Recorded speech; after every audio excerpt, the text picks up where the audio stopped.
Қасым Қайсенов, жау тылындағы бала. Кешегі сұрапыл Ұлы Отан соғысы кезінде 10 жасар қазақ баласы Украина жерінде, жау тылында, партизандар қатарында болды дегенге, бәлкім, сене де қоймассыздар. Сөйткенмен, осы бір сәбидің басынан кешкен қилы-қилы өмір соқпақтарын оқушыларға айтып беру көптен бергі борышым сияқты болып келген еді. Қайда барсам да, сол баланың бейнесі көңілімнен бір шықпай, әлде бір балалық мұңын шаққандай, көз алдымда мөлтеңдейді де тұрады. Сәби жүзі, бұған асы қатпай ауыр күндерге душар болған, балған шағы, жан жүйемді тебіренте беретін болды. Сол баланың өмірі туралы жолдастарыммен әңгімелесіп, оқиғаның ұзын ырғасын баяндап бергенімде, жазсаңшы осыны, балаларға мұндай жағдайды білудің өзі бір сабақ емес пе? Жаз, оқысын замандастарың, дейтін еді. Содан бері көп уақыт өтсе де, бірақ оқиға барған сайын ойыма ұялап, әңгіменің айтылар толғағы жиілеп, жанымды мазалай берді. Сөйтіп, енді сол бір қиын қыстау күндерден бері есімде жүрген оқиғаның ізіне түскелі отырмын. Июнь айының жайма шуақ күндерінің бірі еді. Аспан асты тыныштық құшағында маужырап тұр. Сол тыныштыққа кеудесін кере тосқан майор Мергенбаев қатты жүріп келе жатқан жеңіл машинаның алдыңғы жағына дегбірсіздене қарайды. Әлде бір жайға асығып келе жатқан түрі бар. Қолындағы телеграмманы қайта-қайта оқып, қуанышты сезіммен жымиып күліп те қояды өзі. Жолдас майор, бір оқиға есіңізге түсіп келе ме? Деп сұрады шофер машина астына сырғи кіріп, сызыла қалып жатқан төп-түзу асфальт жолдан көзін алмай, алға тура қарап отырып. Жоқ, осы пойызбен келе жатқан баламды көрмегеніме 2 жыл болған еді. Мен кеткенде 1-ші класта оқитын 7 жасар бала еді. Қазір ер жатып қалған болу керек. Биыл, мінекей, 3-ші класты бітіріп, папасына қонаққа келе жатыр. Мұндай құрметті қонаққа қалай қуанбассың? Деп майор сағатына қарады. Пойыздың келуіне 5-ақ минут қалыпты. Үлгереміз бе? Үлгереміз, деді шофер машинасын 3-ші жылдамдыққа басты. Жолдың екі жағындағы қалың сымды бағаналар, көкке бойлап өскен сәулім ағаштар, қатарлана тізілген әдемі биік үйлер көз ілеспей артта қалып жатыр. Машина вокзал алдына келіп тоқтағанда, жолаушы пойызының паровозы да алқына дем алып, перронға келіп тоқтағанды. Қолдарына жомарт жаздың қызылды жасыл гүлін алып, вагондарға қарай жүгіріп бара жатқан жұрт. Майор Мергенбаев қолына бір шоқ гүл ұстап, жүгіре басып, 5-ші вагонның алдына келді. Дәл осы кезде бір қолына чемодан ұстап, 10 жасар ер баланы соңынан ерткен, бір толықша келген, қара торы жас әйел вагоннан шығып келе жатыр еді. Жұбайы мен баласын көрген жерде майордың жүзі жүз құбылып жайнап кетті. Алда шофердің қатарында отырған жас әйел артына бұрылып, біз кеткендегіден ел көп өзгерген екен, колхозшылар қазір дүрілдеп тұр, еңбектеріне 4-5 килограммнан астық, ақшалай да көп ақы алыпты.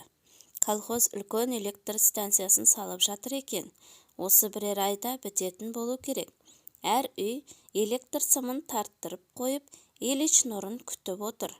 Енді біраз уақытта халықтың тұрмысы қандай жақсы болар екен десеңші, деп еріне ауылдан алып қайтқан әсерінің шет жағасын сүйініш сезіммен айтып келеді. Біздің үйде де электр лампасы бар, деп папасының жанында отырған бала мамасының сөзін бөліп жіберді. Мамасы баласына елжілей қарап, Серікжан, 3-ші класты өте жақсы деген бағамен бітіріпті. Атасы 2-3 ай болса да сағынамын ғой деп бетінен сүйіп жылап қалды. Қартайған адам балап сияқты болады екен, тіпті солқылдап тұрып жылады. Август айынан қалдырмай әкеп тастаңдар деп қалды. Көршілердің балалары да өзін жақсы көреді екен. Жиналып шығарып салды. Тіпті Степанның Петясы мен Ефим шалдың машинасы да станцияға дейін шығарып салды. Тегі сержанды алып қайтуға барғаным да жақсы болған екен. Туған туысқандардың бәрін көріп, амандықтарын біліп қайттым. Өзгеріс те, жаңалық та жоқ. Айтпақшы, біздің Асылғазы Семен қарттың Люба деген кіші қызына үйленіпті. Бүлдіршінде 2 баласы бар екен, деп жол-жөнекейгі сөзін аяқтағандай болды да, енді ерінен мұндағы көршілердің, таныс жолдастардың хал-жайын сұрай бастады. Машина екпіндей жүріп, 3 қабат қызыл кірпіш үйдің алдына келіп тоқтады. Шырт ұйқыда жатқан Серік төрдегі стол үстінде тұрған телефонның безектей шырылдаған дыбысынан кенет оянып кетті. Бір аунақшып түсіп, басын көтеріп алып еді, папасы телефон трубкасын құлағына тосып тұр екен. Тыңдап тұрған майор Мергенбаев деп келте сөйлеген папасы лезде. Солай ма? Қазір жетем, деді де өңі бұзылып, трубканы тарс еткізіп іле салды. Сосын үнсіз түнсіз киіне бастаған еді. Төсектен ұшып тұрған Жамал, Жомартжан, не боп қалды? Деп абыржи сұрады. Тұрып киініңдер де, дайын болыңдар. Шекарадан фашист армиясы өтіп кетіпті. Біздің полкте соғыс табылы соғылғалы 5 минут болған екен, деп қысқа жауап қатты да, майор Жамал мен Серігінің беттерінен сүйіп, киімдерін апыл-ғұпыл түзей салды да, үйден жүгіріп шыға жөнелді. Жамал мен Серік тез киінді де, үйдің ішін буып түйе бастады. Жамал ойына әр түрлі қорқынышты күдіктер ұялай берді. Бұл қалада шекарадан небәрі 40 километр жерде болатын.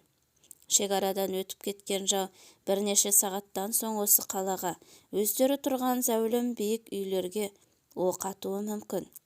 Сонда қайтпек? Жамал әрі ойлап, бері ойлап, Серікті атасы мен әжесінің қолынан алып келгеніне қатты өкінді. Жап-жас баласының ендігі күндері немен шектелмек? Көңілінде еш күдігі, ойында ешбір алаңы жоқ сәби енді жау оғынан бұқпантайлап, бас сауғалап жүрмек пе? Бұл қалай болғаны сонда? Жамал әлсін әлі балконға шығып, полк тұрған казармаларға, зеңбірек алаңдарына, атқоралар жаққа көз жіберді. Қайда болмасын абыр-сабыр, асығып, үсегіп, қайшыласып жүгіріп жүрген солдаттар мен офицерлер. Терезелерден, балкондардан бастары қылтиып, жан-жағына күдіктене көз жіберіп тұрған офицер семьялары, жай адамдар. Сонсоң тұрып тыңдады. Қаланың әр жеріне соғыс дабылы, анда-санда саңқ-саңқ еткен офицерлердің бұйыра айқайлаған дауысы естіледі. Тыныштық құшағында мүлгіген осы көркем қаланы мұнша әбігерлендіріп, шырқын бұзған кім? Неге өшікті екен осынша? Керегі не оған? Жамал әрі қарап тұр сыртқа. Ендігі бір сәтте сапқа тізілген солдаттар, көсемдеп бірнеше ат жеккен зеңбіректер, ұшы-қиыры жоқ жүк тиеген машиналар, атты әскерлер, көше-көшелермен қаланың батыс жағына қарай ағылып өте бастады. Серік те мамасының жанында осы жойқын көріністен көз алмай қарап тұрғанды. Бала жүрегі де қауіпті сезгенде еді. Сонысын байқатып, папам үйге енді келе ме? Деп сұрады ол мамасына күдіктене қарап. Келеді жаным, келеді деп жұбаныш айтып жауап қайырды. Жамал ұзақ сонар ой соңында тұрып, осыдан кейін екеуі біріне бірі тіл қатқан жоқ. Мамасы баласына, баласы анасына үнсіз қарай берді. Екеуі баяу басып, бірінің соңынан бірі еріп, үйге қайта кірді. Серіктің құлағына соғыс дабылы алыстан үзіліп келіп тұрды. Жомарт үйге келгенде Жамал мен Серік буған теңінің үстінде үрпиісіп отырғанды. Серік папасын көре сала орнынан ұшып тұрып, жүгіріп барып, оның мойнына асыла кетті. Майор оны екі бетінен алма-кезек сүйді де: «Жамал, біз аттанып барамыз. Қоштасайын деп бірер минутке ғана келдім. Өте асығыспын. Командированияның бұйрығы бойынша бүгін барлық офицерлердің семьясы кейін тылға қарай көшіріледі. Көшіретін адамдар осында қалды, бірақ қай жерге көшірілетіні белгісіз. Кейін хабарласамыз ғой, әйтпесе», деп сәл кідіріп Жамалға қадала қарай бергенде, Жамал көзіне жас алып: «Жомарт, жолың болсын. Әлде қандай уақыт болды, кім білсін, мүмкін соғыс ұзаққа созылар. Біз елге қайтайық, аман болсаң келерсің. Хат жазып тұр», деп Жомарттың құшағына кіре түсті. «Мен де соны айтайын деп тұр едім. Асылы елге қайтқандарың жөн болар. Барлық туған туыстағандарға сәлем айт», деді Жомарт та жарының сөзін мақұлдап. Серік папасы мен мамасына жаутаңдап қарай берді. Сөйтіп семьясының да шырқы бұзылып, бірімен бірі қоштасып, әке майданға, шеше мен бала елге қарай жол тартты. Эшелон жол жөнекей жиі тоқтап, ауа шабуылынан қорғанып келеді. Осы 3 күндік сапарда шыққан жерінен онша ұзап та кете қойған жоқ. Күн сайын, сағат сайын ауа шабуылы жиілеп, бомбадан қираған вагондардағы адамдарды сау вагондарға ауыстырып, алыстен шыққан вагондарды кез келген разъезд станцияларға тастап отырды. Бұл эшелондағы адамдардың көбі жаралы болатын. Серігін құшақтап, нардың астында отырған Жамал, қарсысындағы полк комиссары Савченконың әйелі Анна Ивановнаға ойлы пішінмен көз тастап, әлденені айтқысы келгендей қарай береді. Анна Ивановна да Борясының басын көкірегіне қысып, әлденеден қауіптенгендей сыртқа құлағын сала тыңдап, вагонның есігінен көз алмай қарап отыр. Ересек балалар, әйелдер вагон есігінің тесіктерінен сығалап тұр. Көп кешіккен жоқ. Жау самолеттерінің гуілі тағы өрши бастады. Эшелон жай жылжып келді де бір жерге тоқтады. Жоғарыдан естілген самолет моторларының мазасыз гуілі қара жерді қақ жаратындай боп қаһарлы үнге басты. Бір кезде әр жерден жарылған бомбаның гүрсілі естіліп, оған қоса самолеттердің пулемет оғы жауды. Ышқынып түскен бомбаның, ысқырып өткен оқтың зәрелі дауысы ғана естіледі. Эшелон жауған оқ түскен бомбаның астында қалды. Серік көзін ашып, көзін шарт жұмып мамасының бауырына тығыла түсті. Далада жер төңкеріліп жатқандай, ұлардай шулаған үрейлі дауыс, самолет моторларының гуілі басылу орнына барған сайын үдей гулейді. Вагондағы жұрт түп-түгел үрейлі. Бір кезде бірнеше бомба жақын бір жерден жарылды да, вагондарды дірілдете, солқылдатып, шайқап, толқытып жіберді. Сол-ақ екен сырттан, вагоннан тез шығыңдар, эшелон өртенді, тез шығыңдар деген бір еркек адамның ащы дауысы сыңқылдай естілді. Соны күткендей боп әзір тұрған адамдар вагонның есігі жабылып, ашып жіберіп, есіктен бірлеп, екірлеп қарғи бастады. Жамал да Серіктің қолынан жетектеп, вагоннан жерге түссе, алдыңғы бірнеше вагон жанып жатыр екен. Жұрттың бәрі өкпе тұстағы шағын тоғайға қарай тым-тырағай боп жүгіріп кетіп барады. Жамал Серікті сүйрелей-мүйрелей отырып, вагоннан 100 метрдей ұзағанша жау самолеттері эшелонды тағы да бомбалай бастады. Бірнеше бомба, бірінен соң бірі эшелонның ұзын бойына қуалай түсті де, вагондардың астын үстіне шығарды. Жұрт азан-қазан, маңай лаулаған өрт, будақтаған қою қара түтін мен қып-қызыл жалынға оранып, эшелон жанып жатты. Тылға тартып бара жатқан эшелонды әбден басынып алған жау самолеттері сол төңірекке қайта оралып, қарусыз ана, дәрменсіз балаларға енді тіпті жақыннан шүйіліп келіп, пулеметтен оқты бұрқырата жаудырды. Жан ұшыра жүгірген жұрт әр жерге бір бас сауғалап зытып барады. Жау тіпті көзіне көрінген әрбір адамды оқтың астына алған болатынды. Жамалда ес жоқ. Екі өкпесін қолына алып, сүріне қабына жүгіріп келе жатыр еді. Бір самолет төмендей түсіп, оған оқты боратып жіберді. Ол баласын құшақтаған күйі бір шұқырға екпетінен құлап түсті де, «Серігім!» деп дауыстап жіберді. Ышқына шықты үні. Шешесінің бауырына жатқан Серіктің оған жауап қатуға мұршасы келмеді. Ана үрейі баланы тіптен булықтырып жіберді. Не заматта Жамал есін жиғандай болып, «Серікжан, оқ тиген жоқ па қарашығым?» деді. «Жоқ, тиген жоқ. Мама, бұл жерден тез кетелік, самолет тағы келіп қалады». Жүр, мама!» деп Серік мамасының бауырынан жұлқынып ұшып тұра келді де, оның қолынан тарта бастады. Бірақ мамасы жатқан орнынан тез тұра алмады. Әзер көтерілді. Ол 2-3 ұмтылып барып, қайтадан құлап түсті. Оқ тиген екен. Мамасына оқ тигенін Серік сонда ғана барып білді.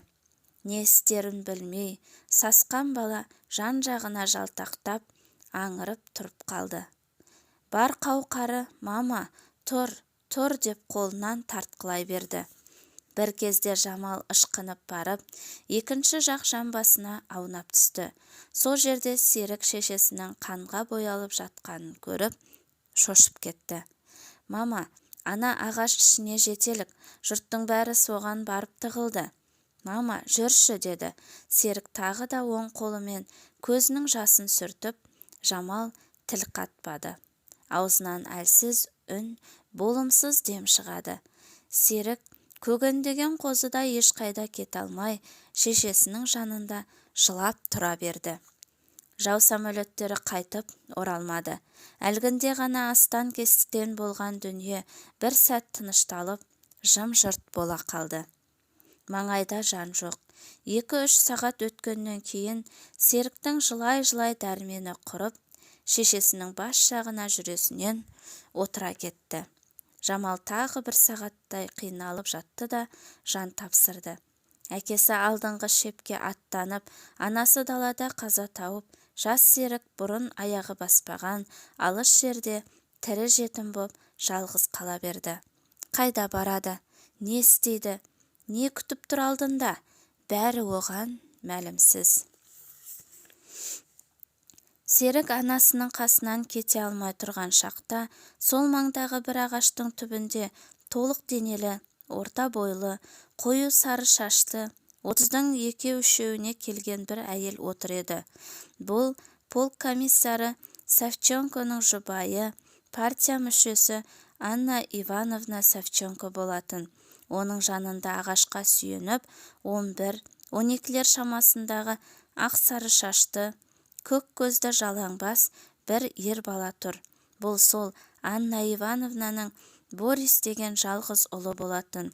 Ол станция жаққа ағаш арасынан көз алмай ұзақ қарап тұрды. «Мама, ана жерде біреу отыр. Ол мұнда келіп неге тығылмайды?» деді. Анна Ивановна орнынан тұрып, баласының нұсқаған жағын қарап еді. Шынында да ашық алаңда біреу отыр екен. «Мама, анау Серік қой, танып тұрмын, Серік», деді тағы да манадан бері одан көз алмай қарап тұрған Борис. Анна Ивановнаның басына енді мұның шешесіне оқ тиген екен.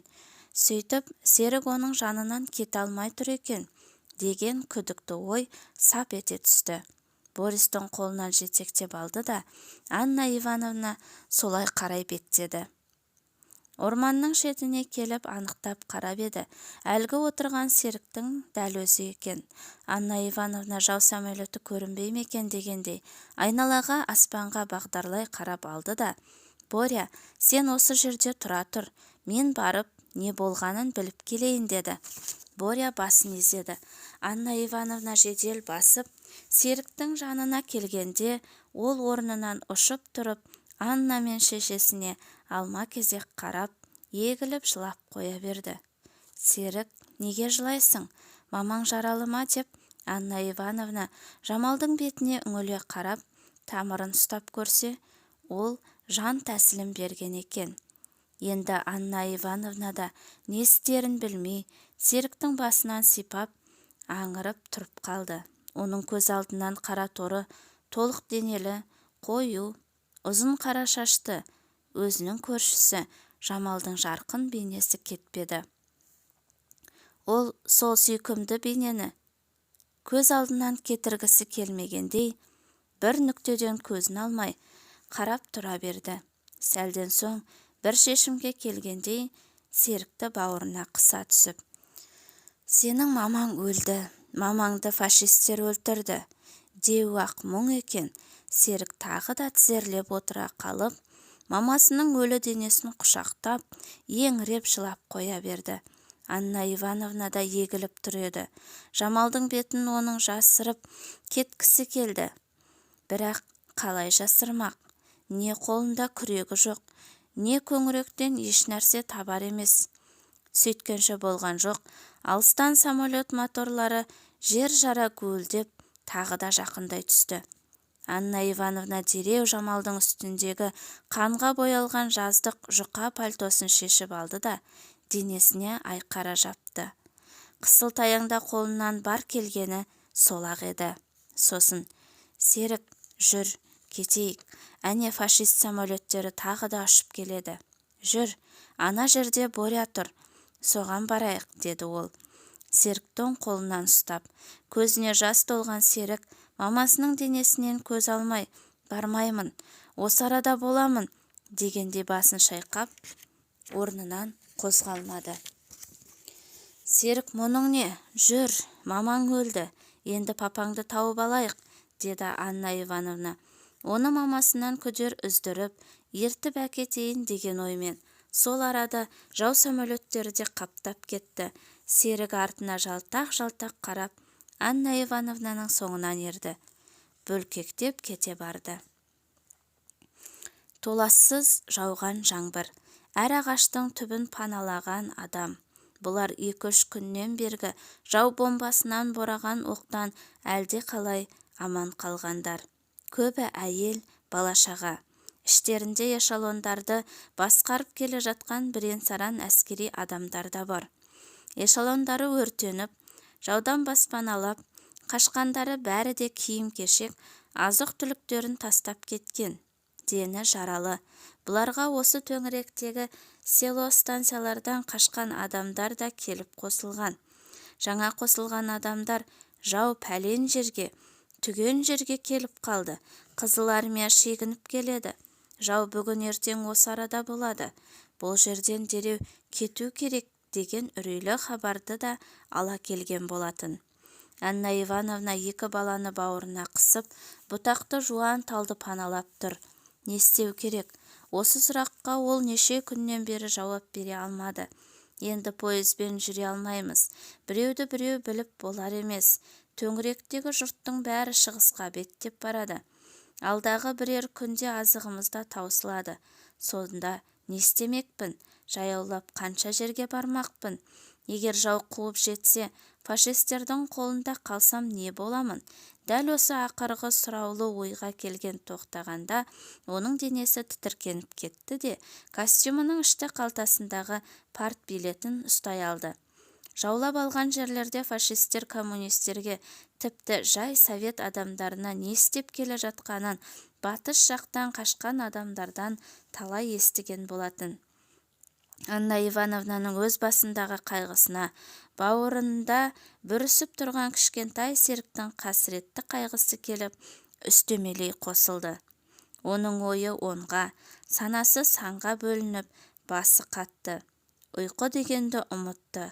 Шаршау не, шалдығу не, ол да бұл шақта ойға кіріп шығар емес. Анна Ивановна Винница облысы, Самогородок ауданы, Зазулин селосында туған еді. Онда қарт әкесі, өгей шешесі тұратын.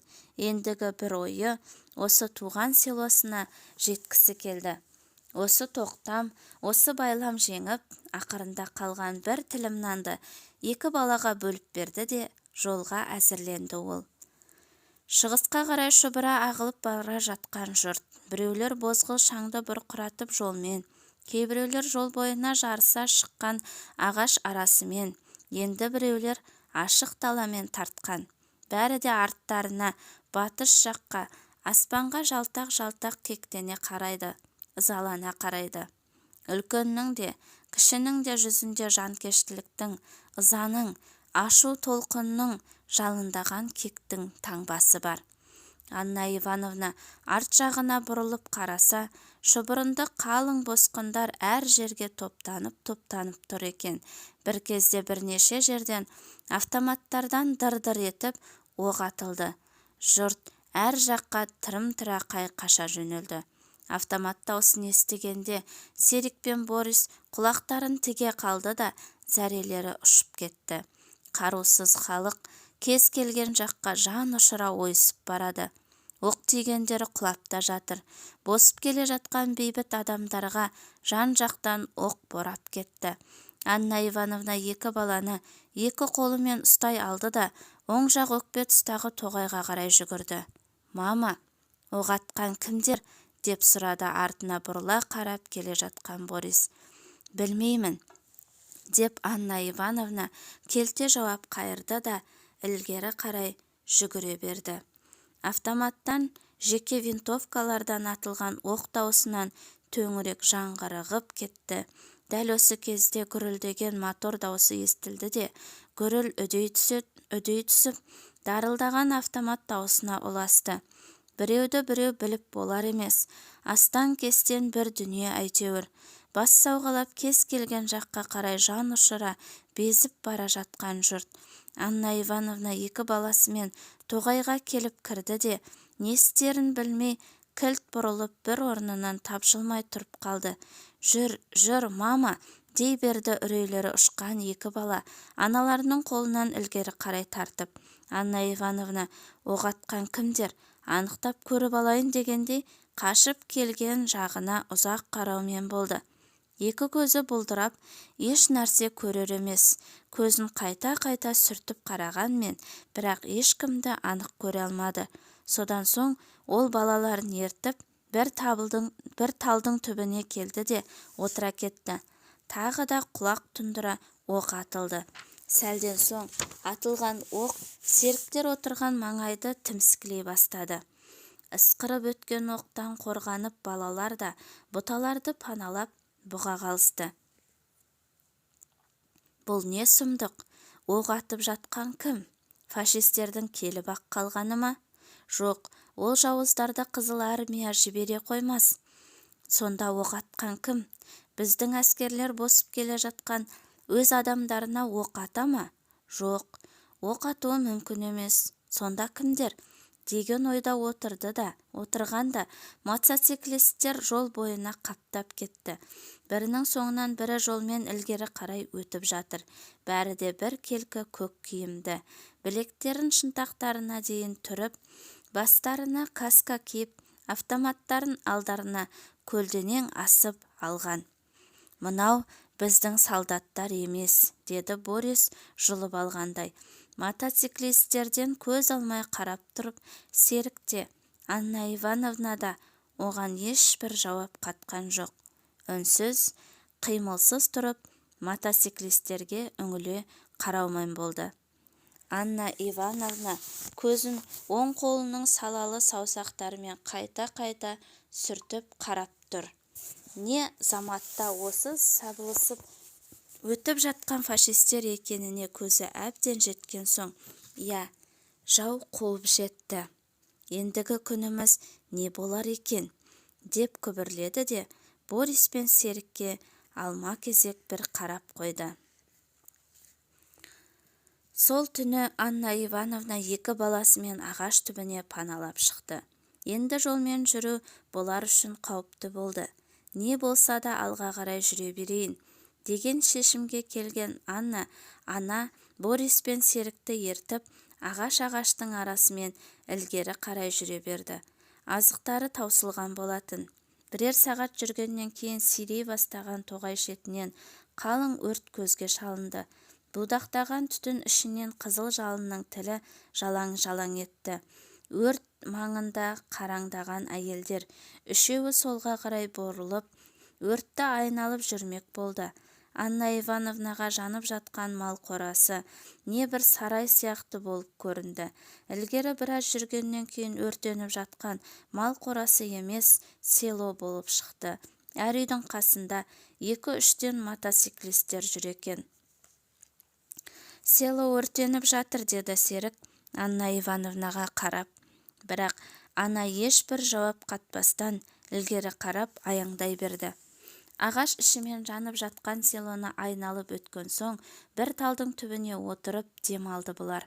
Неше күндер бойы жол жүріп, шаршап шалдығып келе жатқан Серік пен Борис мамаларының тізесіне басын сүйеп отырып қалғып та кеткен еді.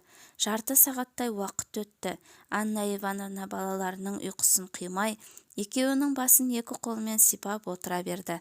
Тағы бір 10 минуттай уақыт өткен соң Серік: «Мама, жүрші», деп айғайлап, шошып оянып кетті. Сережа, не болды саған? Айқайлама», деп Анна Ивановна Серікті құшақтай алды. Серік кеудесіне келіп қалған өксігін басып, кішкентай көкірегін кере күрсінді де көзінің жасын сүртіп, жан-жағына мұңая қарады. Борис те оянып, не болды дегендей, мамасына қарап тесіле қалды. Ұйықтап кетсе ақ шошиды. Ана қазасы баланы әбден илеп барады. Сережа шошымалы ауру болып кетер ме екен? Аурулы болып кетсе, не істемекпін? Онда мұның көрген күні мен менің күнім не болмақшы, деп ойлады ана. Осылай қайғы құшағында отырғанда, село жақтан дырылдаған мотоцикл моторының даусы естілді де мылтық атылды. Сөйткенше болмай, атылған мылтық даусына олардай шулаған үрейлі адам даусы ұласып, төңірек азан-қазан болды да қалды. Тағы не болып қалды дегендей, Анна Ивановна орнынан тұрып қараса, село жақтан көп адам қашып келеді екен. Көбінің қолында жас нәресте, әйелдер, балалар, кемпір мен шалдар, бәрі де қолдарынан келер қайраты жоқ, қорғансыз жандар. Ажал тырнағынан сытылып шыққандай, екі өкпелерін қолдарына алып, сүрініп, қабынып, жан ұшырып, бас сауғалап келеді. Бәрінің іздейтіні тыныштық, бас амандық. Бірақ жау бейбіт елге ол берекені берер емес, ойрандап, талқандап барады. Бұлар осынша неден ығып келеді, әлде немістер қуып келе ме? Деген оймен Анна Ивановна шұбырып келе жатқандардан көз айырмады. «Неге тұрсыңдар? Қашыңдар, неміс солдаттары селоны өртеп, адамдарды асып атып жатыр», деп баласын көтеріп тоғай жиегіне ентігіп демігіп бұрын жеткен жас әйел Анна Ивановнаға есі шыға қарады. Анна Ивановна жас әйелге тіл қатқанша, шұбырындылар соңынан оқ атылып, селодан онша ұзап шыға алмаған дәрменсіз қарттар бораған оқтың астында қалды. Басқыншылар оғына ұшқан жас балалар, қарттар, әлсіз аурулар әр жерде ажал азабын шегіп жатыр. Селодан қуғыншылар да шықты. Не деген қаншерлер, адам баласында осыншама тағылық, осыншама жалмауыздық болады ма екен? Жоқ, бұлар адам баласы емес, жоқ, деп күбірледі Анна Ивановна осы көрініске қарап тұрып. Қуғыншы мотоциклистердің қарасы жақындаған соң, Анна Ивановналар да босып шыққан село адамдармен қалың тоғай ішіне кіріп, тоғай шетінен алыстай берді. Ит тұмсығы өткісіз, ағаш ішіне баспаналарын тастап келген село адамдары жиналып қалды. Қуғыншылар тоғай ішіне кірмеді. Әр жерден оқ атты. Жарты сағаттан соң ол да тынды. Анна Ивановна село жайын анықтап білмек болып, манағы жас әйелдің жанына барып: «Селода не болды? Айтшы». «Біздің селодан өзіміздің солдаттардың соңы кеткеніне 2-ақ сағаттай уақыт болды. Сонан соң селоға неміс мотоциклистері қаптап кетті де, әр үйді қоршап алып, тінте бастады. Савчук деген қарттың үйінің шатырына жасырынған біздің 2 солдат оларға қол пулеметінен оқ атыпты. Немістің біраз солдаттарын өлтірсе керек. Сол үшін бүкіл селоны өртеп, адамдарын атып аса бастады. Олардан құтылып шыққандар міне, осылар ғана болғаны ғой, деп әйел көзіне жас салып, қолындағы нәрестесін бауырына қыса түсіп, жан-жағындағы адамдарға қамыға қарады. Көбін үйлерінен шығармай, үйлерінің есіктерін сыртынан бекітіп, өртеп жіберді. Терезелерінен қашып шықпақ болғандарын атып тастады. Жас балалары барлар, кемпір-шалдар үйден шыға алмай қалды, деді ентігіп, демігіп бір мосқал адам. Бірінің анасы, екіншісінің баласы, үшінші біреулерінің туған-туысқандары қалған үрейлі жандар село жаққа қарайды. Қайран село, қара күйеге малтығып ол жатыр. Анна Ивановна село адамдарынан жол сұрап алды да, түс ауа олармен қоштасты. Қалың орманнан шыққан соң, село адамдарының айтқан 5 паналар бүргені де жоқ. Ашық даламен жүруге тура келді. Сонда да жолдан бой тасалап тағы бір күн жүргеннен кейін үлкен өзен кездесті. Кешіп өтуге болмайтындығын сезген ана амалсыздан көпір іздеді. Судың бойымен жоғары қарай 3-4 шақырым жүрген соң темір көпір көрінді. Көпірге жақындаған кезде оның аузында тұрған неміс сақшыларын көріп, зәресі ұшып, аңырып тұрып қалды. Есі кетіп, енді не істеймін? Бұл судан қалай өтемін деп тұрған ананың ойын ком ая деп барқ ете түскен неміс сақшыларының бірінің даусы бөліп жіберді. Анна Ивановнаның қорқынышы біреу-ақ еді. Ол талай қауіпті күндерден бері көзінің қарашығындай сақтап келе жатқан партиялық билеті болатын. Оны соңғы күндері Серіктің вельветкасының жағасының ішіне тігіп берген еді. Бірақ қайда тықса да неміс жендеттері көріп тұрғандай, тінткен жерде оны тауып алып қоятындай болып көрінетінді оған. Әсіресе соны қауіп қылып қипақтап қалды. Шақырып тұрған сақшының алдына қанша барғысы келмесе де, амалсыздан 2 баласын 2 жағына алып, қолдарынан мықтап ұстап көпірге қарай беттеді. 2 бала қауіпті сезгендей, ана мен неміс сақшыларына алма-кезек жалтақтап қараумен келеді. Бұл жерде не іздеп жүрсің деп сұрады бір солдат, орыс тілін әзер құрап сөйлеп. Үйге кетіп бара жатырмыз, деп жауап қатты Анна Ивановна. Үйге? Үй қайда? Деп әлгі солдат қайтап барқ ете түсті де, жанындағы солдаттарға тінтіңдер дегендей иек қақты.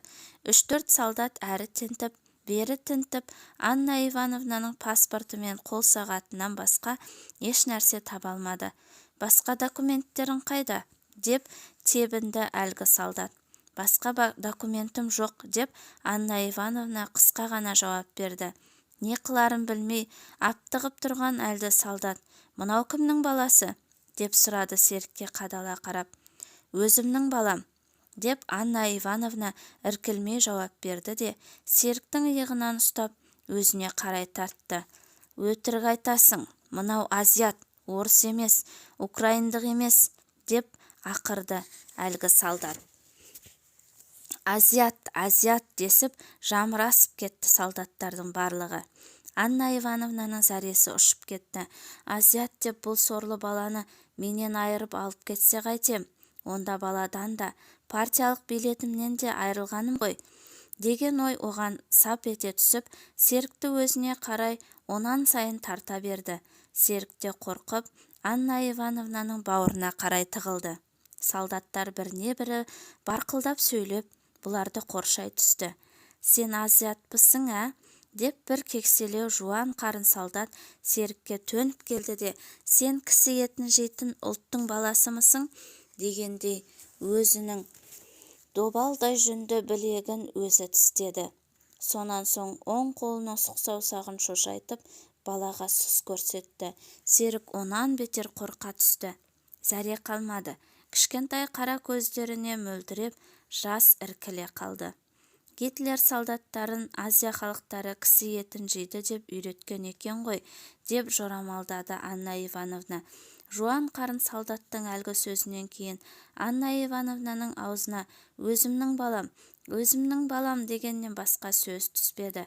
Бастапқы солдат қол сағатты өз қалтасына салды да паспортты Анна Ивановнаға қайтып берді.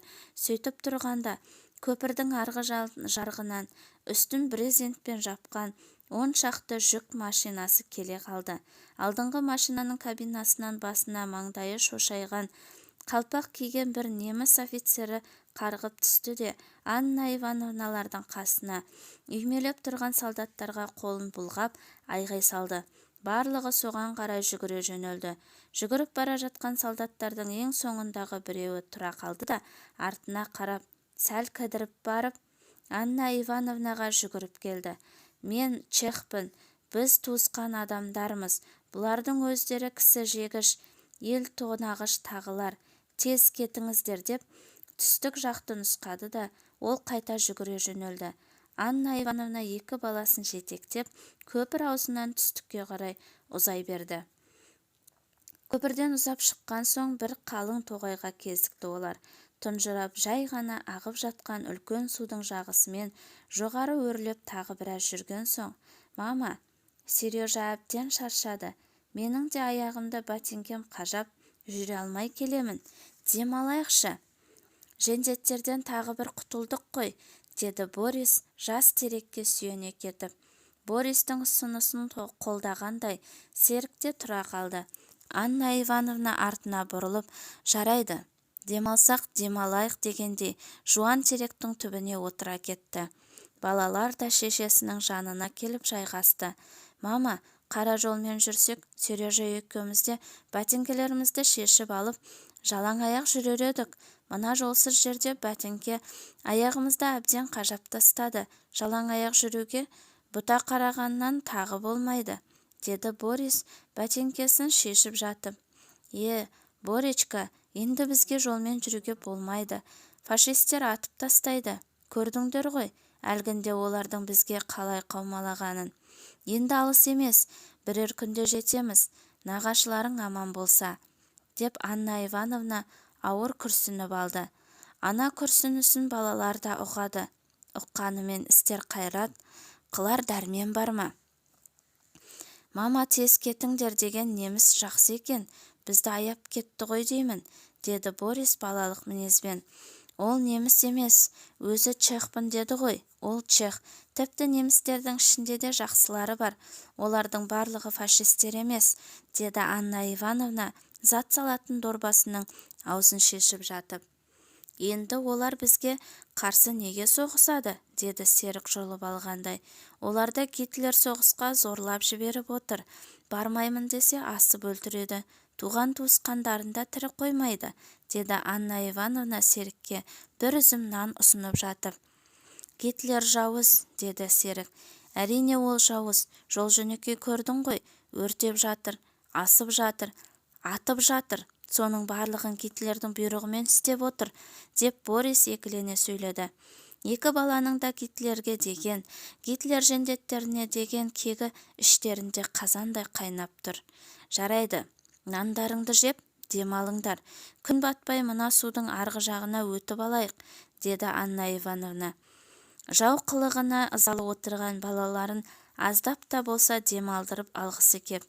Бір сағаттай тынығып алған соң тағы да суды жағалап жүріп отырып бір селоға жақындады. Село тағы да жендеттерге кездесіп қалармыз дегенде Анна Ивановнаның ілгері жүрісі келмеді. Сөйтіп дал болып тұрғанда судың арғы жағынан бері қарай бір қол қайық келе жатты. «Не де болса осы қайықшыға жалынып көрейін», деп Анна Ивановна жағаға қарай беттеді. Қайықшы ескегін құлаштай есіп Анна Ивановнаның қасына келіп тоқтады. «Саламатсыз ба?» деді Анна Ивановна ары қарап отырған қайықшының желке жағына барып. «Саламат, саламат» деп қайықшы ескегіне сүйеніп, орнынан тұрып, Анна Ивановнаның бетіне тесіле қарай қалды. Анна Ивановна да бұл адамды қайдан көрдім дегендей сілейіп тұр. Сізді мен бір жерден көрген сияқтымын деп тіл қатты әлден уақытта қайықшы. Мен де сізді шырамытамын, бірақ қайдан көргенімді есіме түсіре алмай тұрмын, деді Анна Ивановна оған жақындап. Сіз Винницада оқыдыңыз ба? Деді қайықшы қайығынан қарғып түсіп. Оқыдым, деді де Анна Ивановна. Сіз Иващенко емессіз бе? Деді жұлып алғандай. Қайықшы жан-жағына ұрлана қарады да. Иә, Иващенкамын. Сіздің фамилияңыз кім? Деді. Полушик. Енді таныдым. Аня, қалаң қалай? Қайдан жүрсің? Деп қайықшы Анна Ивановнаны құшақтай алды. 4 жыл бойы Винницаның педагогикалық институтында жұп жазбай бірге оқыған екеуі осылай кездесті. Коля, сен тіпті өзгеріп кетіпсің. Мен танымай қалдым. Толыпсың. Мына қоя берген сақал мұртың не? Деді Анна Ивановна оған таңдана қарап. Қазір жағдай солай болып тұр, Аня.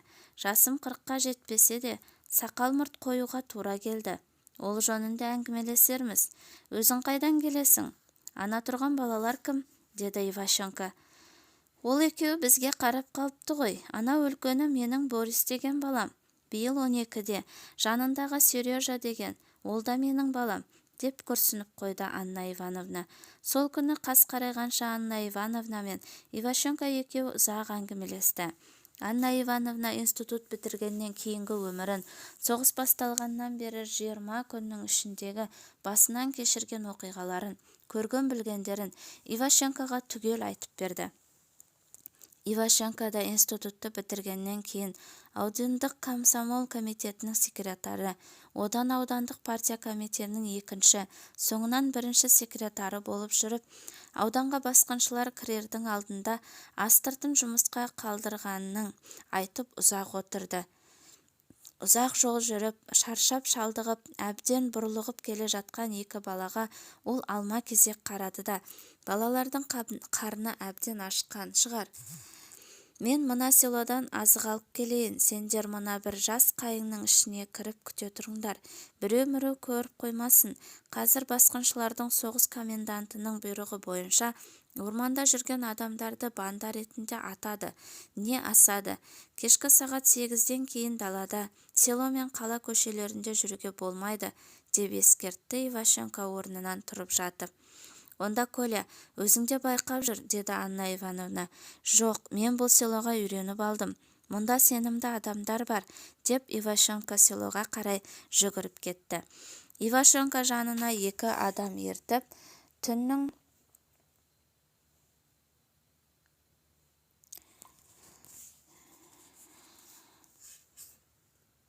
бір уағында оралды. 2 бала олар келгенде қалжырап ұйықтап жатқанды. Оларды оятып, тамақтандырып болған соң, ал Аня, өткел қайықшысы болғандықтан сендерді арғыға жағаға өткізіп салайын. Жүріңдер, бұл қайықпен әлі талайлар өтеді, талай жауыздар су түбіне кетеді, деп қалжыңдады Иващенко. Жоқ, Коля, қызметің жаман емес, деп қойды Анна Ивановна қайыққа көзі түсіп жатып.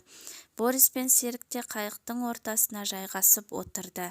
Судың арғы жағына жолаушыларын өткізіп салып тұрып, жолдарың болсын.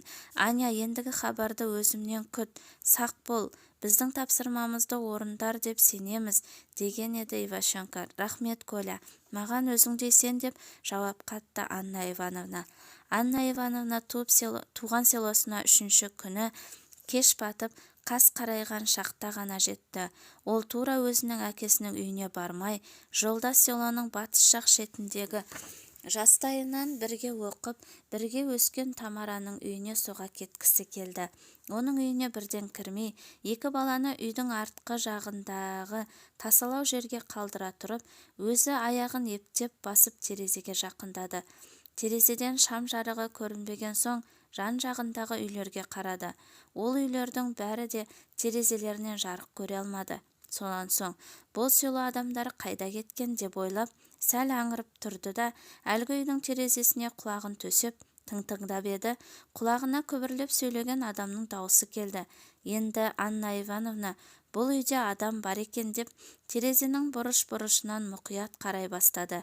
Бір кезде төргі бөлменің терезесінен саңлау тауып сығалап қараса, Үсті ішімдікке толы стол басында немістің бір офицері отыр екен. Барлық формасымен емін-еркін арақ ішіп отырған неміс офицерін көргенде Анна Ивановнаның жүрегі су ете түсті. Тамара үйде жоқ шығар. Ол не шығысқа қарай кетіп қалды, не болмаса мына жендеттер өлтіріп тастаған ғой деп ойлады. Офицердің жанында біреу отыр, бірақ оның офицерге қарай созған рюмка ұстаған қолының көлеңкесі ғана көрінеді. Анна Ивановна қанша сығалағанмен оның кім екенін байқай алмады. Сонан соң ол екі баланың жанына қайтып келді де, кеттік дегенде белгі беріп, өз үйіне қарай жүріп кетті. Келсе, өз үйінде де жарық жоқ екен. Тағы да терезеге келіп қараса, ол ішінен жабылмаған. Үйде мүлдем жарық жоқ. Кемпір мен шал сорлыларды құртқан екен ғой деп ойлап, аңырып тұрып қалды. Екі бала да жанына келіп тұрды. Анна Ивановна өз көзіне өзі сенбей, терезеге тағы үңілді. Сол кезде үйдің ішінен біреу қараңдап көрінді де, терезеге жақын келіп, бұл кім деп сұрады. Бірақ Анна Ивановна бірден жауап бермей кідіріп қалды. Бұл кім деп әлгі адам даусын қаттырақ шығарып, екінші рет сұрағанда, Анна Ивановна өз әкесінің даусын танып, қуанып кетті. Папа, мен Аня ғой, Аня, деп Анна Ивановна сыбырлап, терезеге шынысына аузын төседі. Қарт та қызын таныды білем. Құдай-ау, Анечка, деп сол сәтте ақ ғайып болды. Терезеден кейін шегіне бергенде Анна Ивановнаны әкесі мен шешесі қабаттасып келіп құшақтай алды. Біраз құшақтап мауқын басқан соң, жүр, үйге, деп сыбырлады әкесі. Барлығы үйге кірді. Терезені ішінен тұмшалап жауып шам жақты. Иван Дементьевич қызын тағы құшақтап, солқылдап жылай берді. Папа, қой жылама, деді Анна Ивановна. Анна, Борис пен Сережаны көрдіңіз бе? Иван Дементьевич көзінің жасын сүртіп, екі баланың маңдайынан сүйді. Аночка, бұл дүние не болды? Құрыдық қой, біздің армияға не болды? Деп Иван Дементьевич тағы да саруайымға салынып, Анна Ивановнаға қарады. Анна Ивановна күрсініп, қайдан білейін, әлі еш нәрседен хабарым жоқ. Бұл бір уақытша жағдай шығар. Совет халқының жеңілуі, фашистерге құл болуы мүмкін емес. Қашанда болса әділеттілік жеңеді. Фашистер елімізге басып кірді. Бұл әділеттілік емес. Біздің халық болса енді өз отанын қорғайды. Басқыншыларды туған жерімізден қуу үшін оларға қарсы күреседі. Бұл әділеттілік. Олай болса біз жеңеміз, деді. Осында Анна Архипович, Тамара Уляктар немістердің алдынан нан мен тұз алып шығып, Совет үкіметі құрыды деп жүр, деді қарт. Сол кезде Анна Ивановнаның көзі шарасынан шығып кете жаздады. Ол сасқалақтап, папа, не дейсіз? Тамара дейсіз бе? Антон шалды қойшы, ол өмірі колхоз мүлкін ұрлаумен абақтыда келе жатыр. Ал Тамараны не қара басты? Бәсе, өзінің жаңа ғана Тамараның үйінің жанында болғанын есіне түсіріп, неміс офицерімен рюмка соғыстырып, сұрқиялана күліп отырғанын сол көз алдына келтірді. Ол бұзылған әйел. Неміс офицерлері үйінен шықпайды. Николайды ұмытты. Бұл бұрынғыдай емес, біздікіне келуді қойды. Сен онымен енді байқап сөйлес, деп София Павловна да сөзге араласты. Жоқ, мама, онымен мен енді сөйлеспеймін де. Әлгінде келе жатып оның үйіне соғып едім. Мен де бір сұмдықты байқап қалдым, деп сәл кідірді де. Оны қойшы, Николай келсе көреміз. Ал не істедіңдер? Село адамдарынан кімдер бар? Деп Анна Ивановна әкесіне жақындай түсті. Селода ашық жүргендер тоғышарлар, фашистерге қайтсем жағам деп жүргендер. Ал өзіміздің Совет үкіметінің жақсы көретіндерден ашық жүргендер жоқ. Қоршауда қалып, үйлеріне келген жастардың барлығы да әлі көшеге шыға қойған жоқ. Осында жақсы жігіттер де бар. Олар туралы кейін айтам. деді қарт балаларға күдіктене қарап. Өзінің әке-шешесінің бұрынғыдай совет үкіметіне берілген күйінде қалғанына Анна Ивановна қатты қуанып, бар ықылас-сеніммен риза болып, өзін шын бақыттымын деп есептеді осы кез. «Майданнан не хабар бар, папа? Қызыл армия қай жерге дейін шегініпті?» деп сұрады Анна Ивановна. «Днепрде дейді ғой майдан. Олейниктің баласы келген екен. Сол біздің армия Днепрдің сол жағында, ал немістер оң жағында. Немістерді ары қарай өткізбей тұр деп келіпті. Кім білсін?» деп жауап берді қарт. «Папа, уайымдама, бұл уақытша ғана шегіну ғой. 1812 жылы Наполеон да Москваға дейін барып, оны алып та қойған. Артынан не болды? Бар солдатын тастап, өзі әзер құтылмап па еді? Бұл Гитлерде соның аяғын құшады. Қызыл армия жеңіледі. Совет халқы фашистер алдында тізе бүгеді деген лақапқа еш уақытта сенуге болмайды», деп Анна Ивановна қыза сөйледі. «Аночка, қайдан білейін? Бізге көп мемлекет жабылып кетті ғой», деп күрсінді қарт. Жабылғанмен олар өз еріктерімен жабылып жатқан жоқ. Оларды да Гитлер жаулап алды ғой. Демек, ол мемлекеттердің халықтары да біздің совет халқы сияқты өздерінің отандарын азат ету үшін күреседі. Тарихта талай елді жаулап алған, бірақ жауланған елдің халқы әділеттік соғыс ашып, өз отанын азат еткен. Демек, біз де өз отанымызды азат етеміз, олар да өз отанын азат етеді», деді Анна Ивановна өзінің көкейіндегі көптен бергі ойын ақтарып.